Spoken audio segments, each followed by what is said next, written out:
Shalom semuanya. Bagaimana keadaan saudara, baik-baik semua hari-hari ini? Amin. Sebentar saya copot masker.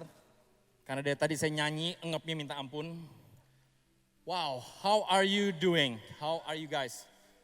Siapa yang dalam keadaan baik boleh angkat tangannya? Siapa yang dalam keadaan lagi struggling boleh angkat tangannya? Saya percaya kita punya Tuhan yang luar biasa, amin. He's always good. He's been good. Dan saya percaya hari ini ada maksud dan rencana Tuhan, di mana Tuhan akan melakukan sesuatu melalui Growth Center. And first of all, I just want to say thank you so much kepada Pastor Andi, Pastor Lia. Dan saya bisa ada di sini sampai hari ini. I think itu adalah apa yang Ko Andi dan Cilia sudah berikan dan invest in my life. And from the bottom of my heart, saya mau ucapkan terima kasih untuk apapun that you have done. Dan saya percaya greater things to come. Siapa yang diberkati oleh gembala saudara? Boleh angkat tangannya. Boleh gak dengan segala kerendahan hati yang nonton offline dan maupun online, boleh gak saudara berdiri sejenak? Dengan segala kerendahan hati.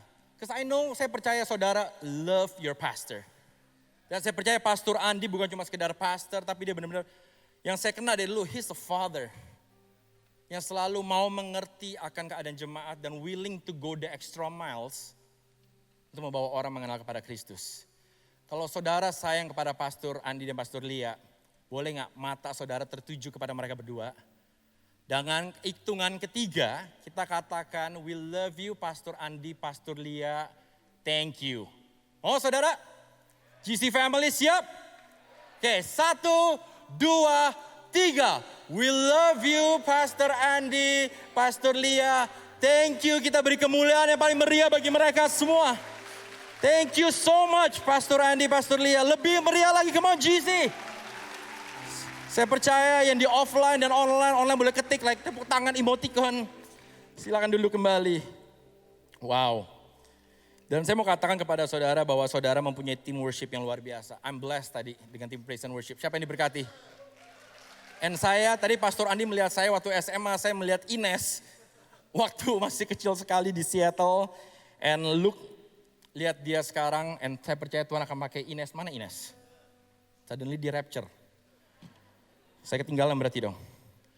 Dan saya percaya the whole family, the Cokro family akan dipakai dengan luar biasa. Siap mendengar firman Tuhan? Dan sebelumnya mungkin saya perkenalkan diri saya terlebih dahulu. Nama saya JJ Simko Putra. Yang udah pasti dari nama belakang saya, bapak saya adalah Dr. Yanto. Kalau saudara mau lihat Dr. Yanto versi keren, lihat di depan saja. Cuma saya doang yang berani ngomong seperti itu. Saya percaya tidak ada yang berani, dan saya sudah menikah 12 tahun, dikaruniakan 2 anak.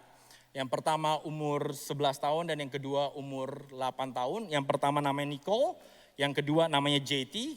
Mungkin saudara bingung nama JT apa, sok-sok keren. Namanya Janto Tersio, tidak kreatif.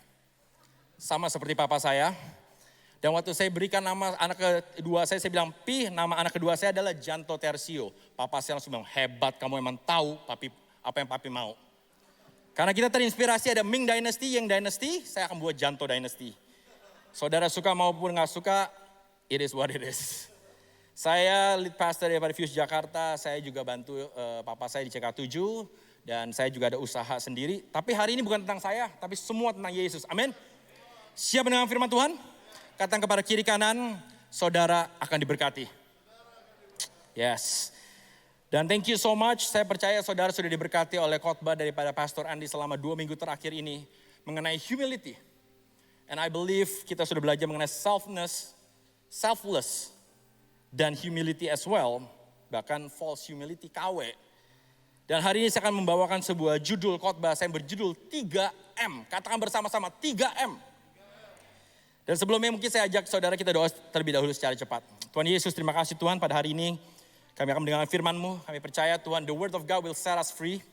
Firman-Mu akan memberikan kami kekuatan, pengharapan di saat-saat seperti ini. Kami percaya Tuhan ada kuasa daripada nama-Mu. Dan pada hari ini kami mau kembali kepada-Mu Tuhan. Karena disitulah letak kekuatan kami Tuhan Yesus. Dan pada hari ini kami tidak mau biasa-biasa saja. Karena Engkau mati tidak biasa-biasa bagi kami Tuhan Yesus. Tapi kami mau mendengarkan firman-Mu. Dan berbicara lebih lagi Tuhan kepada setiap kami. Bungkus setiap kami dengan darah-Mu yang kudus.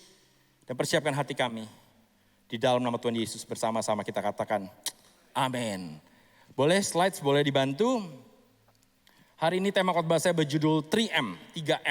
Tapi sebelumnya saya akan memulai terlebih dahulu mengenai keluarga saya. Sekali lagi keluarga saya tidak sempurna. Tadi saya katakan saya mempunyai 2 anak, 1 istri. Saya mesti tekankan 1 istri dan 2 anak. Dan singkat cerita kalau saudara perhatikan, saya itu karakternya kayak orangnya pecicilan. Saya tuh orangnya ekstrovert, berbeda sekali dengan istri saya. Kalau saya ketemu orang, saya seperti di recharge. Sedangkan istri saya kalau ketemu orang, mungkin 1 hari bisa 3 orang. Dia butuh masuk ke dalam goa 3 hari. Setelah itu 3 hari kemudian dia baru keluar lagi. Karena kenapa? Dia exhausted. Dia berbeda sekali karakternya dengan saya. Ada satu cerita di mana waktu sekitar 11 tahun yang lalu. Waktu saya dikaruniakan oleh anak pertama. Dan saya sebagai bapak masih awal sekali. Saya senang. Karena yes, saya mempunyai anak pertama. Dan singkat cerita waktu saya mau punya anak pertama. Akhirnya long story short, anak itu lahir. Dan tanpa disadari waktu saya melihat anak saya tanpa disadari saya mulai mempersiapkan teks. Mau katakan kepada seluruh dunia, karena pada hari ini telah lahir anak yang saya kasihi, anak yang saya cintai namanya Nicole. Dan singkat cerita akhirnya saya blast ke seluruh grup chat saya, ke online Facebook, saya blast semuanya. Sehingga beberapa jam kemudian bunga mulai berdatangan ke rumah sakit. Sampai susternya akhirnya berkata kepada saya, "Pak, ini lahiran atau nikahan, Pak?" Saya bilang lahiran, Bu. Dan akhirnya istri saya yang introvert, dia bilang sama saya, "Yang, kamu tahu gak sih sesar tuh sakitnya minta ampun? Ini gara-gara kamu tahu." Saya bilang, "Kok gara-gara saya? Kita udah sepakat mau punya anak berdua." Dan akhirnya istri saya bilang, "Yang, ini yang pertama dan yang terakhir. Jangan pernah nulis lagi dan ngeblas." Sebagai suami yang bijak, pasti saya akan katakan, "Siap." 3 tahun kemudian, anak kedua, JT, lahir. Sebelum lahir, istri saya udah bilang sama saya, "Yang, ingat." Saya paling sebel itu kalau dia bilang ingat tuh dalam banyak banget kayak kesalahan saya.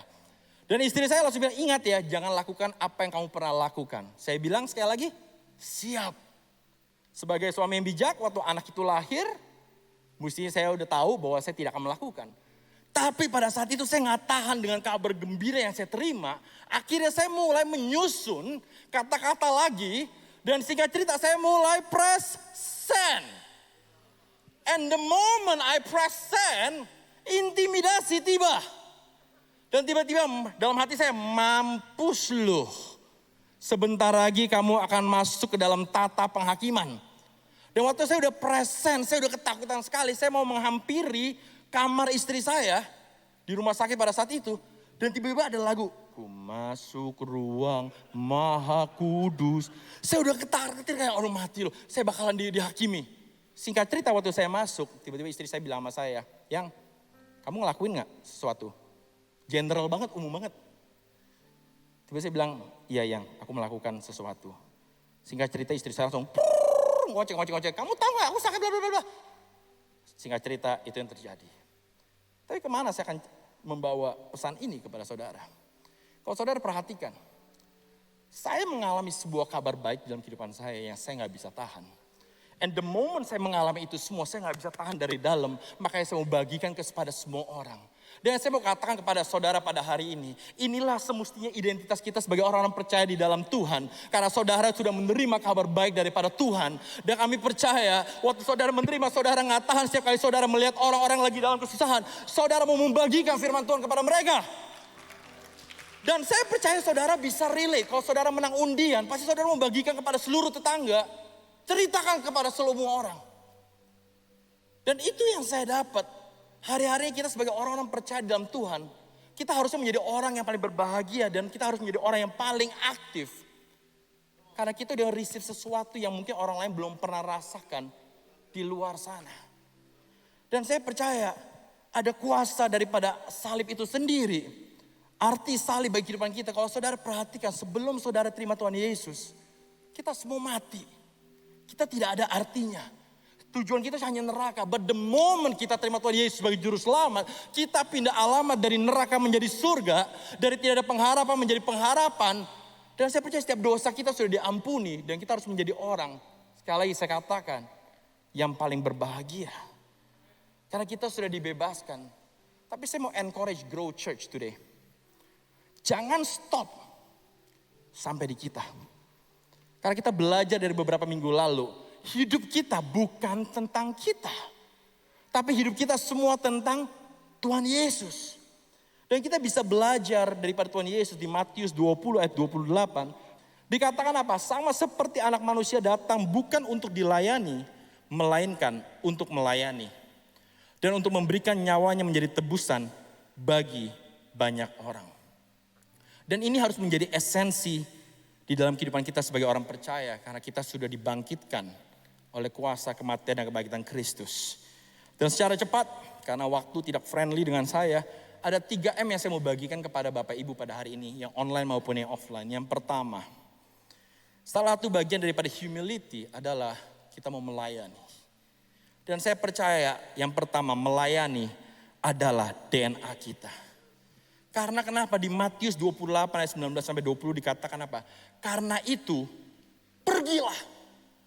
Tuhan gak pernah katakan karena itu, tinggal diam, gak usah keluar, di luar sana berbahaya. No. But God is saying and calling buat Grow Center, karena itu pergilah. Jadikanlah semua bangsa muridku, baptislah mereka dalam nama Bapa, Putra dan Roh Kudus. Yang menariknya, dan ketahuilah, aku Tuhan Yesus akan menyertai saudara sampai kepada akhir zaman. Katakan amin. Mungkin saudara berkata, J, saya baru kenal Tuhan. Tuhan akan menyertai saudara. Tapi saudara berkata, hidupan saya masih belum sempurna. Tuhan akan menyertai saudara. Kita perlu dibina, kita perlu dimuridkan. Tapi sesudah itu jangan stop sampai di sana. Mulai keluar melayani orang-orang yang ada di luar sana. Saya percaya gereja toko adalah tempat pelatihan, pendisiplinan, dan peristirahatan bagi kita semua untuk di recharge. Tapi waktu saudara sudah menerima kabar baik ini, mari keluar. Kita bagikan kepada teman-teman kita, tetangga kita, pembantu kita, supir kita. Bahwa mereka kekul, bahwa mereka mengenal Tuhan melalui komunitas yang ada. Saya mau berikan ilustrasi mengenai kebun binatang zoo. Dan ilustrasi ini saya diberkati dari buku Letter to the Church, Francis Chan. Ada sebuah ilustrasi. Dan dikatakan seperti ini. Kalau saudara perhatikan, binatang-binatang yang ada di zoo, mereka biasanya diambil dari tempat-tempat yang kayak di Afrika, tempat-tempat liar. Di mana kehidupan mereka mencari makan sendiri, mereka fight for their life. But the moment binatang itu diambil, mereka dimasukkan ke dalam kebun binatang. That moment mereka udah tidak perlu cari makanan lagi. Mereka kerjaan yang tadinya mereka mesti fight, mereka hanya diam, entertain penonton yang datang, diberi makan sesuai dengan waktu yang sudah ditentukan. Bayangkan selama 5-10 tahun binatang itu ada di kebun binatang. Dan the moment itu binatang dibawa kembali kepada habitat awalnya dia, apa yang akan terjadi? Saya percaya binatang itu akan mati. Sekejap binatang itu akan mati. Kenapa? Karena binatang itu sudah terbiasa dengan segala hal. Mereka hanya diam menunggu. Dan tanpa disadari, ilustrasi yang diberikan, itu kena sekali. Hati-hati dengan keadaan gereja juga. Di mana kita hanya membawa mereka, pakai ilustrasi kebun binatang, tapi ini yang saya ambil dari Letter to the Church Francis Chan. Mengambil, menaruh, hanya memberi makan, sampai satu hari kita lupa DNA kita itu siapa. Karena kita udah terbiasa, feed me, give me good food. Kita meminta, tapi kita gak pernah explore siapa Tuhan yang kita sembah. Makanya saya selalu katakan, jangan jadikan kekristenan sebuah teori, but let it be a revelation, pengalaman secara pribadi. Karena hari-hari ini yang gereja butuhkan bukan banyak more verse, revelation. Pengalaman itu melebihi segala paradigma dan teori. Pertanyaan, apakah kita sudah mengalami Tuhan? Atau selama ini kita hidup hanya dengar kata si A, si B seperti itu. And the moment si A, si B nyeleweng, the moment si A, B menyalahgunakan hal-hal lain, kita akan kecewa dengan Tuhan yang kita sembah. Because we put our faith in a person yang tidak sempurna. Sedangkan kita dipanggil untuk keluar di sana. Saya mau encourage jemaat Tuhan di GC. Waktu saudara udah menerima, ayo kita pelayanan, kita volunteer. Di mana? Di cool. Volunteer apa saja, saya percaya hidupan saudara akan menjadi dampak bagi orang lain di luar sana. Yang kedua, Melayani dengan identitas yang benar. Ini sangat penting saudara. Kenapa? Saudara tahu cerita tentang bangsa Israel keluar dari Mesir.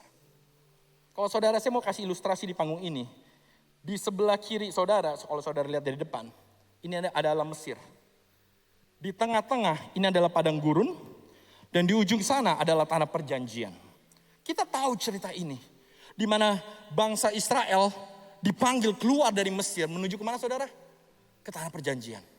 Tapi mereka harus melewati namanya padang gurun terlebih dahulu. Tapi kita bisa melihat di Keluaran 6 ayat 6-7 dikatakan apa? Sebab itu kukatakan kepada orang Israel, akulah Tuhan. Ini terjadi di Mesir.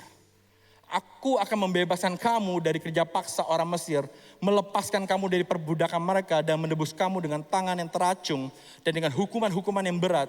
Dan aku akan membawa kamu ke negeri yang dengan sumpah telah kujanjikan memberikannya kepada Abraham, Ishak dan Yakub.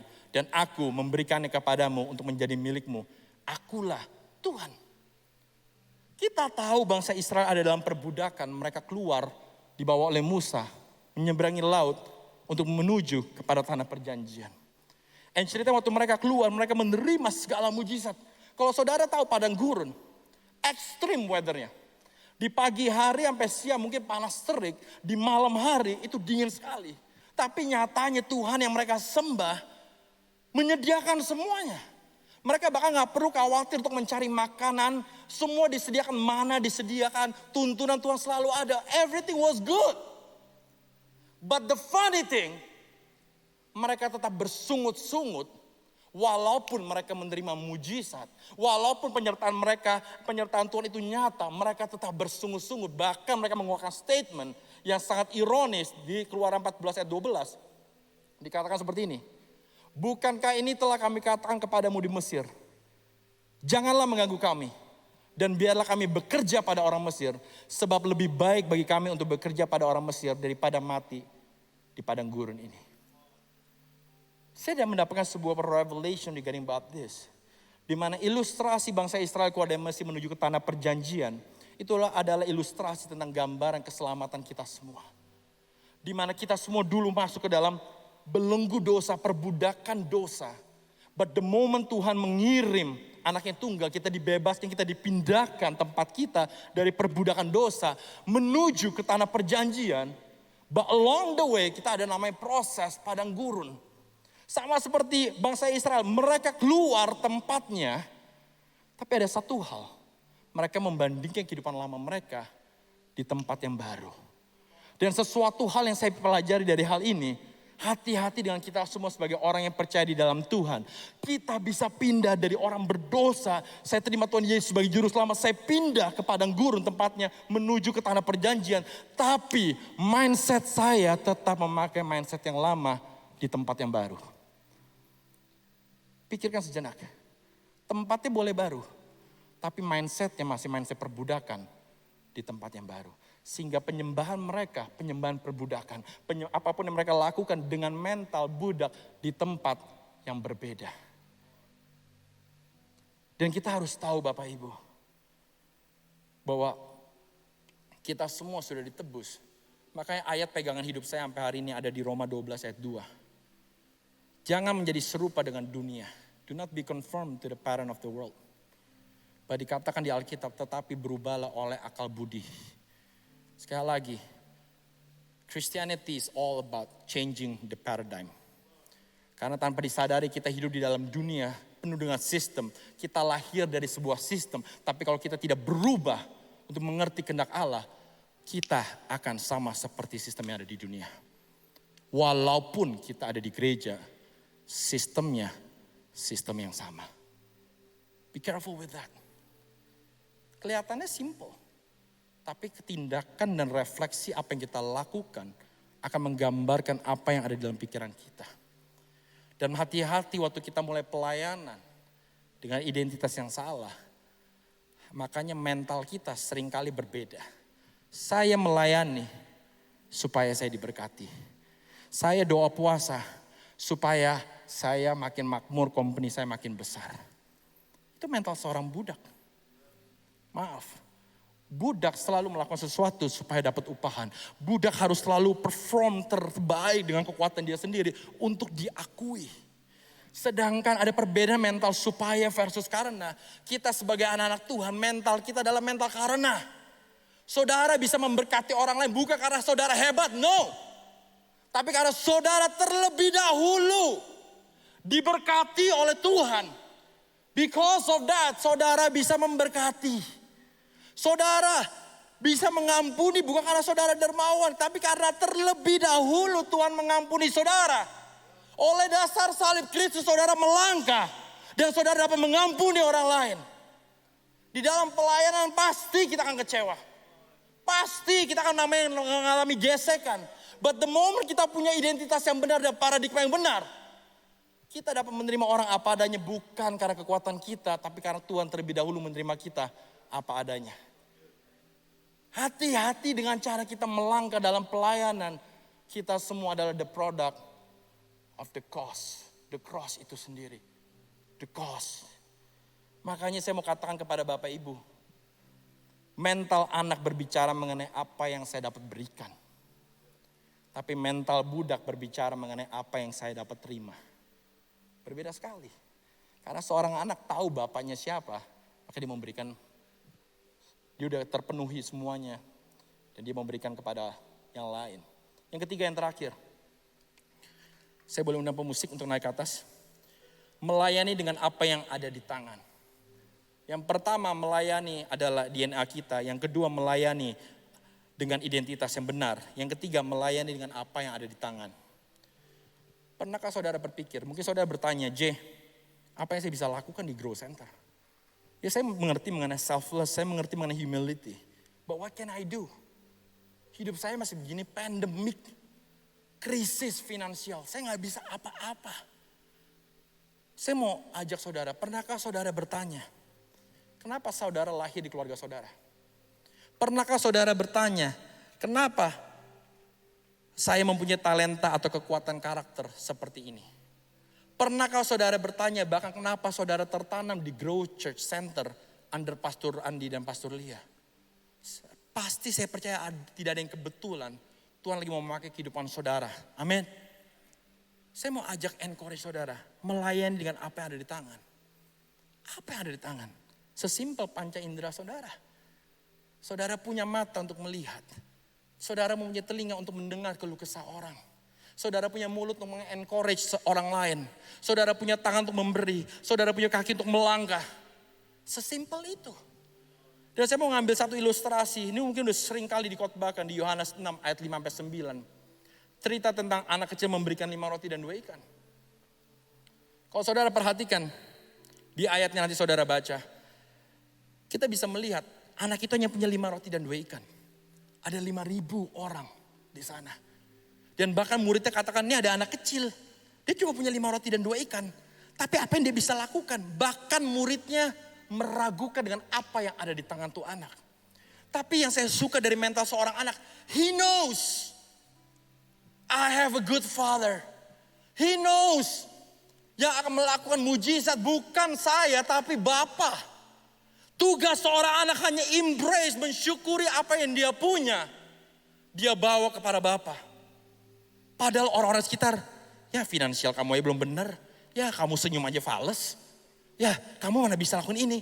Tapi tuh seorang anak itu konten dengan apa yang dia punya. Dia hanya bawa kepada Bapa diberikan. Dan apa yang terjadi? Mujizat terjadi. 5.000 orang makan sisa 12 bakul.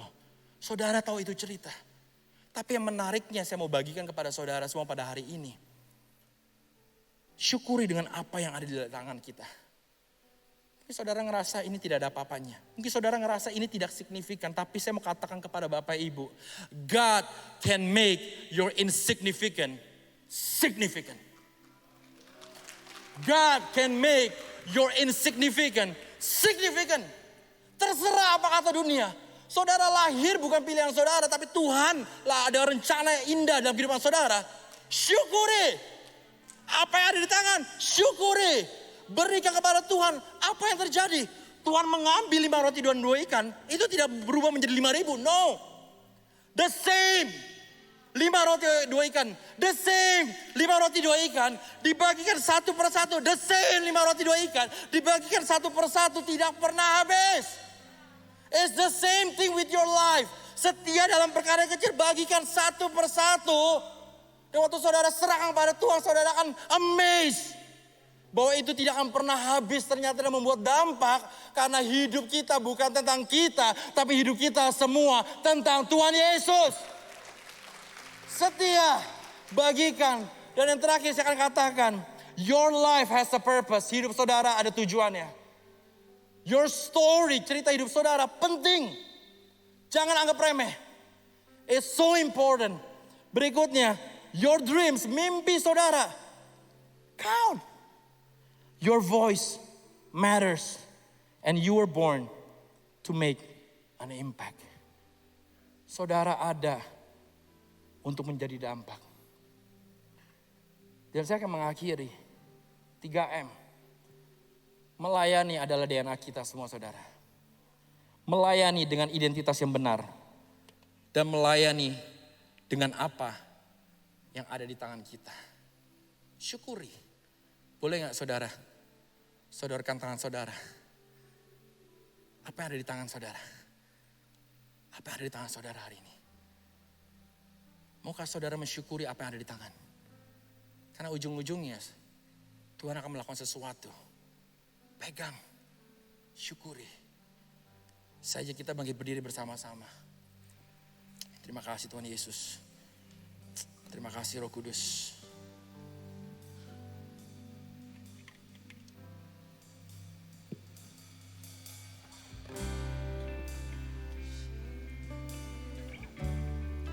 Thank you Jesus. Ambil waktu sejenak.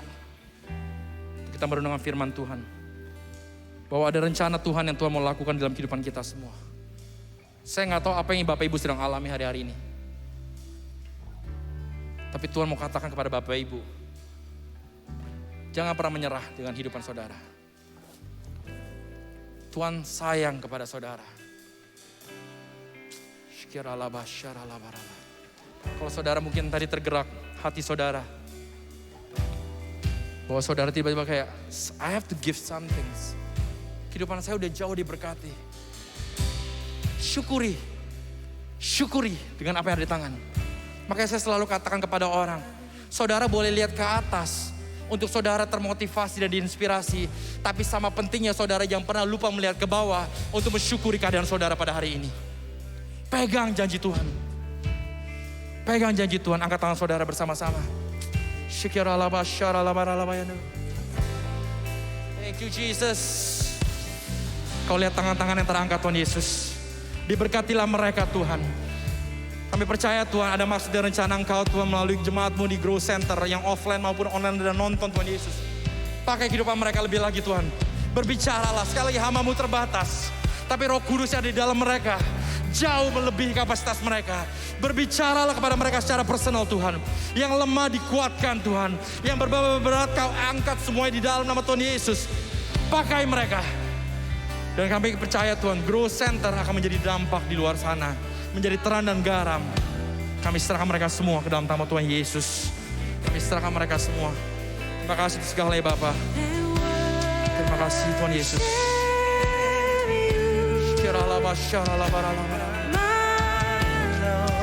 Let's sing it out together. Yes Lord Jesus.